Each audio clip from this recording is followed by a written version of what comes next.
You are a project, a problem to be solved, an endless series of flaws to be optimized, polished, and buffed away.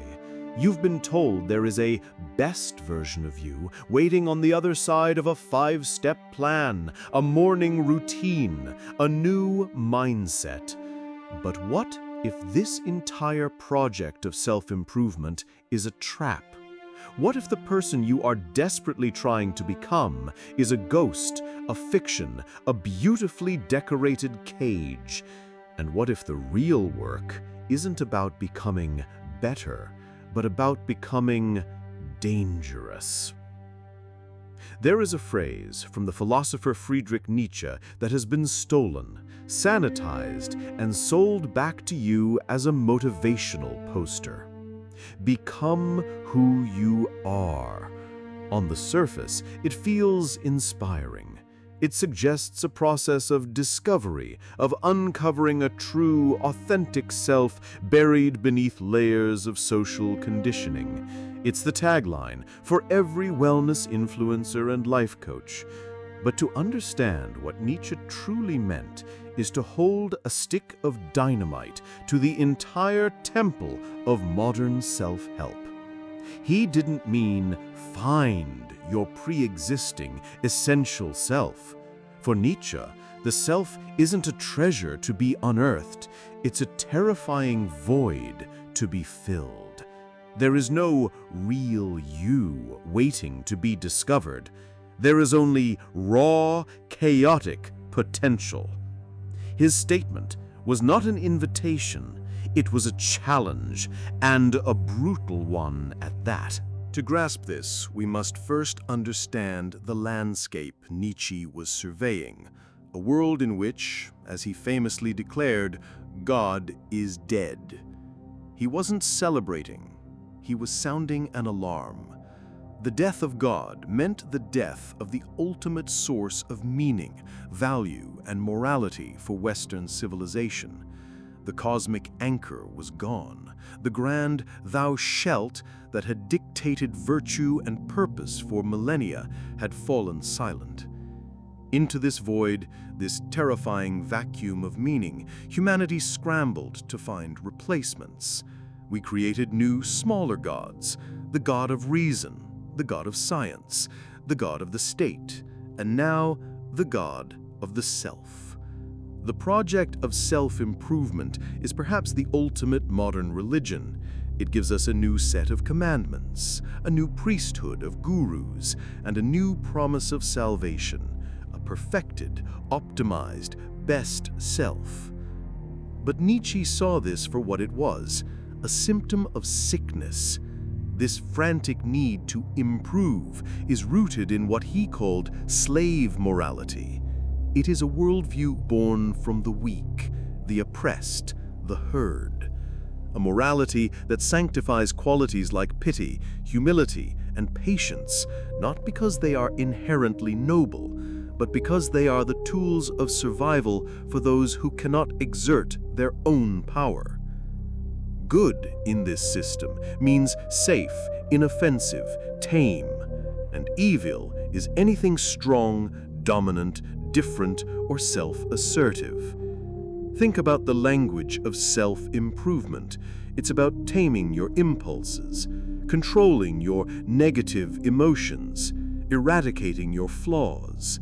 It is a process of domestication. You are taught to look at the wild, chaotic landscape of your own psyche and see only weeds to be pulled, beasts to be caged. You are applying the morality of the herd to yourself, trying to become a more docile, predictable, and good animal. You are trying to sand down every sharp edge to become smooth, palatable, and approved. This, for Nietzsche, is the absolute betrayal of what it means to be human. It is the opposite of becoming who you are. It is actively constructing a mask, a persona, a lie, in exchange for comfort and social acceptance. To illustrate this journey away from the herd, Nietzsche gives us a powerful allegory, the three metamorphoses of the spirit from Thus Spoke Zarathustra. This is the real path of self-becoming. First, the spirit becomes a camel. The camel is the beast of burden, the dutiful servant. It kneels down to take on the heaviest weights. These weights are the thou shalts of society, family, and religion. The camel says, "Tell me what is difficult so that I may do it and rejoice in my strength." It finds meaning in enduring its load, in its obedience to a master. This is the state most of us inhabit. We load our backs with the values we've inherited. Thou shalt be successful. Thou shalt be nice. Thou shalt be productive. Thou shalt find a partner. Thou shalt be happy. We believe that carrying this weight, that improving our ability to carry it, is the definition of a good life. Our self-worth is measured by the weight we can bear. But for the spirit to grow, it must escape the desert. It must become a lion. The lion is the king of the desert. It confronts the great dragon on whose scales shimmer 1,000 golden thou shalts. For every thou shalt, the lion roars the sacred no. It says, "I will." The lion is the great destroyer, the sacred rebel. It doesn't replace the old values with new ones yet. Its entire purpose is to annihilate, to create freedom. It attacks the very foundation of slave morality. It refuses to be a beast of burden any longer. This stage is terrifying. It involves rejecting the very things that once gave you a sense of purpose and identity. It is the act of gazing into the abyss of your own being without the comfort of external commandments. It is the moment you realize that the better you've been chasing was just the heaviest weight of all. You must kill the dragon of goodness to be free. This is the psychological wound. We fear this stage. We fear the lion within us. We are terrified of our own destructive capacity, our own no. We have been taught that this roar is evil, selfish, or egotistical. So we remain camels, finding comfort in our burdens, tranquilizing ourselves with podcasts and productivity apps that promise to make us better camels, never once questioning if we should be in the desert at all. Finally, if the lion succeeds, the spirit can undergo its final metamorphosis. It becomes a child. The child is innocence and forgetting, a new beginning, a game, a self-propelling wheel. After the lion's sacred no has cleared the space, the child can utter the sacred yes. A yes to what? A yes to life itself, in all its chaotic, painful, joyful glory.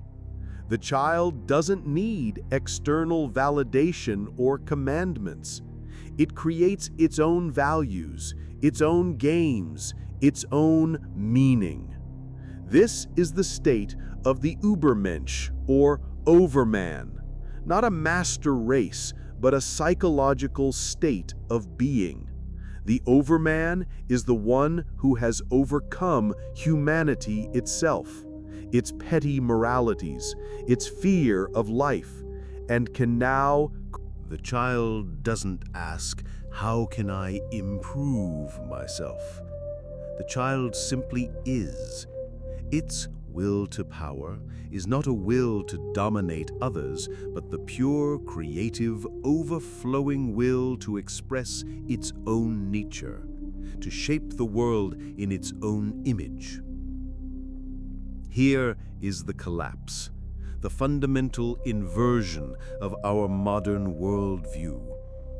We think the path to a meaningful life is a path of ascent. We climb the ladder of success.